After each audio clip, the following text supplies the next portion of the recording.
Hello everyone, welcome to my YouTube channel Learn with Mahesh. Today I wanted to talk about one specific feature in the GCP web console, the widgets. So when you just come to your home screen, you will see lots of widgets and you can easily customize it. Now, one important widget which we have talked many times is the status. Uh, as long as it's green, we don't have any issues. So it's an indication that there's all good. The infrastructure wise, everything is going good.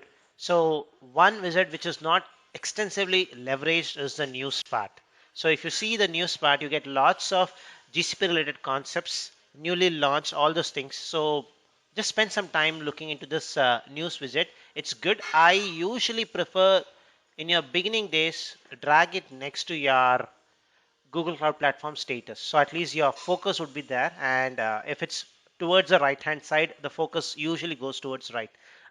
Being most of the humans on the world are right-handed.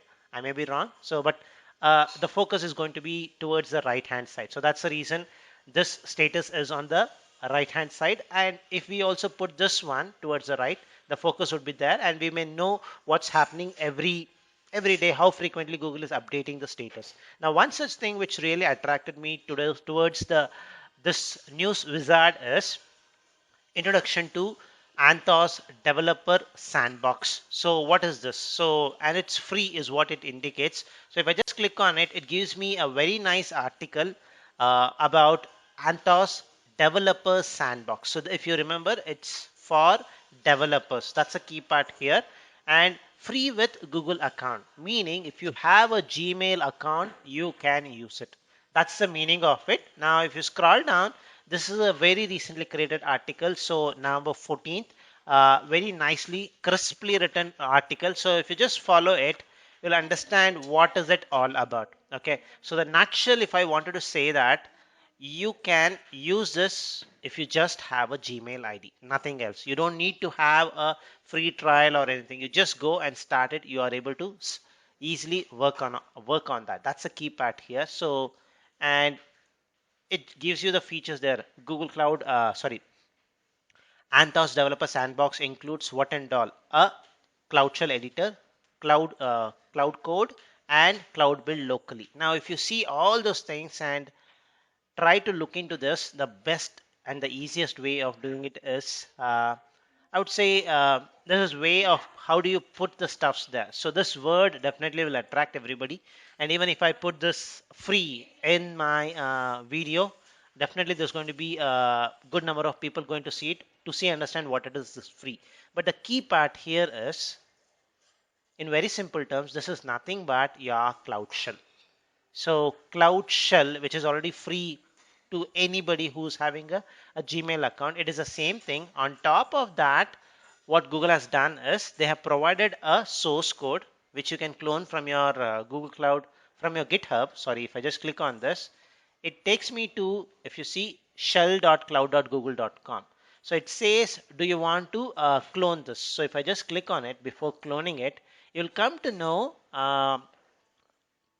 the sandbox stuff, developer Anthos developer sandbox stuff, where it shows basically you run a mini cube, a miniature version of your Kubernetes, the latest version 1.19.2 if I'm not wrong. So run it on your Cloud Shell and do the entire process locally with the help of Cloud Build packs and local emulators. That's it. So everything is going to be on your Cloud Shell. So this is nothing but, I would say, credit all goes to Cloud Shell. That's what I would say. If you ask me in very, very simple terms, using Cloud Shell, what and all you can learn is what is a value here. So this is using Cloud Shell, you can leverage your Anthos capabilities. So basically behind the scene for leveraging Anthos, definitely you should have Kubernetes skill sets. So that's what you are going to learn here with the help of Minikube, which is going to be provisioned on your Cloud Shell. Now you may ask whether Cloud Shell can handle all those things. Definitely, we'll be able to handle that. So that was one of the part which I had shared in one of my very recent videos.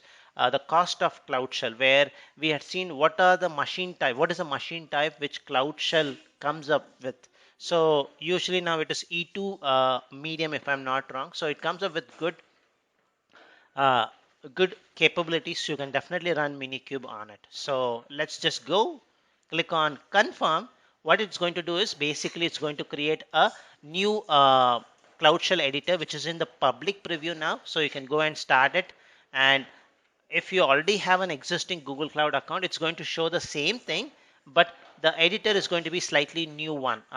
So your Cloud Shell content, everything is going to come as is. So it's just connecting. Now it's there. Now a welcome screen, all those things. Now if I just go here, minimize this. So let's just start this. Run your app on local Kubernetes cluster. So if I just do this, so it has cloned and it has changed the directory there to Santos Developer Sandbox. Click on next.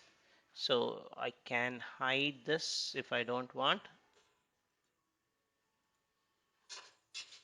Okay, let me just do this.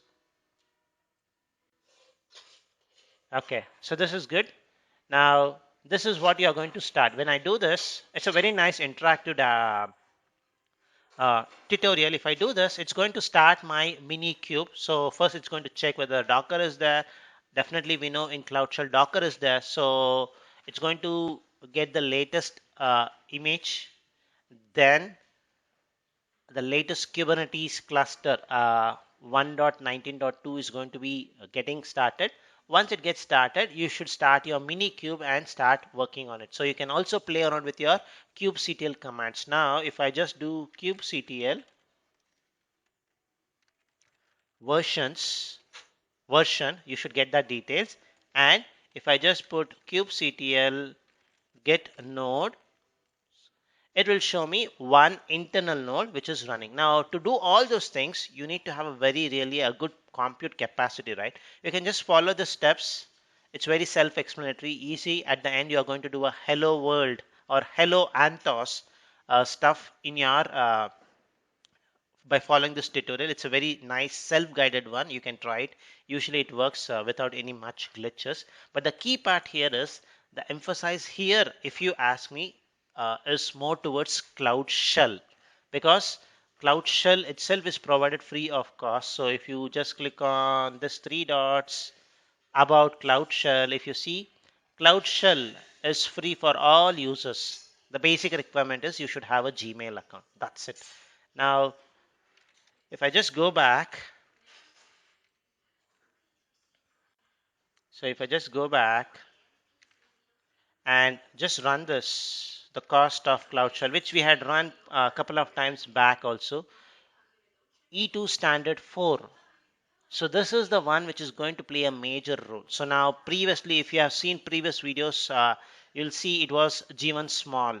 Now slowly it has come to E2 standard 2. So which is really a good thing. So if you see here, go back to your GCP console and go to your compute engine.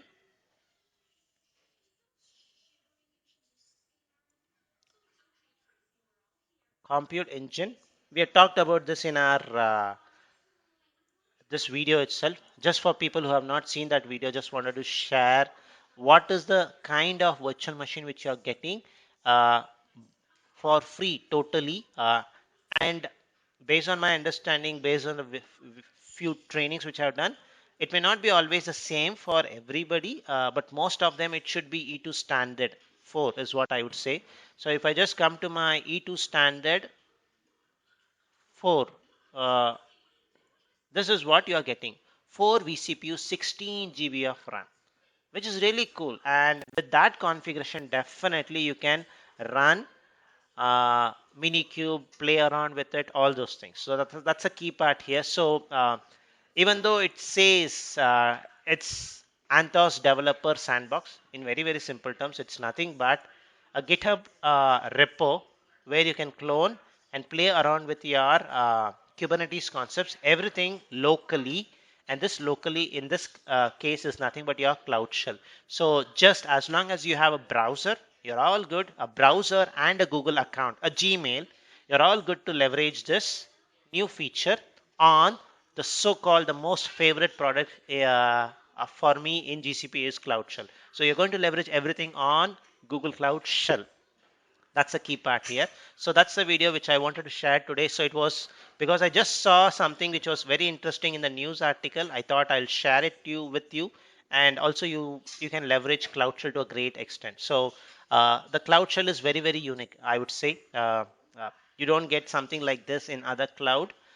Even if you get it, you have to pay some storage cost, all those things. But here, it's completely free, and you get 5 GB of persistent disk also free. So that's the reason why if I just put ls, sorry, if I put ls, you see some contents which I already have and use it regularly. So this is your 5 GB of storage, which is going to be there always. Leverage it. So that's a video which I wanted to share today, folks. Hope you liked the video, and it was an ad hoc one, so it was not a planned one. I just saw it, so that's the reason the video may look little raw, but the main message which I wanted to convey was using Cloud Shell, what and all you can do. The most coolest feature which you have in GCP, Anthos, that itself you can leverage here with the help of Minikube, is what I wanted to convey here. Thank you for watching.